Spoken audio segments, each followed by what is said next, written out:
एक पादरी को एक अमीर जोड़े ने अपने घर पर रात्रि भोज के लिए आमंत्रित किया। वो दोनों चर्च के वफादार सदस्य थे। रात्रि भोज बेहद शानदार था। पादरी ने घर को आशीर्वाद दिया और फिर वहां से चले गए। लेकिन जैसे ही पादरी रवाना हुए, पत्नी ने एक अजीब बात नोट की। चांदी का एक चम्मच गायब था। वह नाराज हो गई और अपने पति को बताया। धीरे धीरे उनके मन में शक घर करने लगा। क्या पादरी ने हमारा चम्मच चुरा लिया? वे इस ख्याल को अनदेखा करने की कोशिश करते रहे, लेकिन यह बात उनके मन से नहीं निकली। जिस इंसान पर उन्होंने भरोसा किया था, अब उसी की ईमानदारी पर शक हो रहा था। दिन हफ्तों में बदल गए और वे इस मुद्दे पर बार बार बात करते रहे। शक और गुस्सा इतना बढ़ गया कि उन्होंने चर्च तक बदलने का सोच लिया। फिर एक दिन पति ने सुझाव दिया, चलो पादरी को फिर से खाने पर बुलाते हैं। अगर उन्होंने कुछ नहीं कहा तो हम उनसे सीधे पूछेंगे।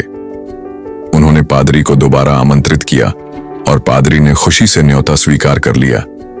लेकिन इस बार डिनर टेबल पर वातावरण तनावपूर्ण था। फिर पत्नी ने साहस जुटाया और सीधा सवाल किया, पादरी जी, कृपया सच बताइए, क्या आपने मेरी चांदी की चम्मच ली थी? पादरी मुस्कुराए, शांत स्वर में बोले, मैंने वह चम्मच आपकी बाइबल के अंदर रख दी थी, यह देखने के लिए कि आप उसे पढ़ते हैं या नहीं। अब मुझे जवाब मिल गया है। यह सुनते ही पति पत्नी स्तब्ध रह गए।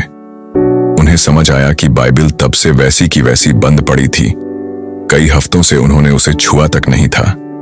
वे इतने व्यस्त थे दूसरों पर शक करने में कि खुद का आत्मनिरीक्षण करना भूल गए। कहानी की सीख, हम अक्सर दूसरों पर जल्दी शक करते हैं, जबकि सच्चाई हमारे ही भीतर छुपी होती है। जो बात हमें कचोटती है, वह हमारी खुद की लापरवाही और निष्क्रियता का नतीजा हो सकती है।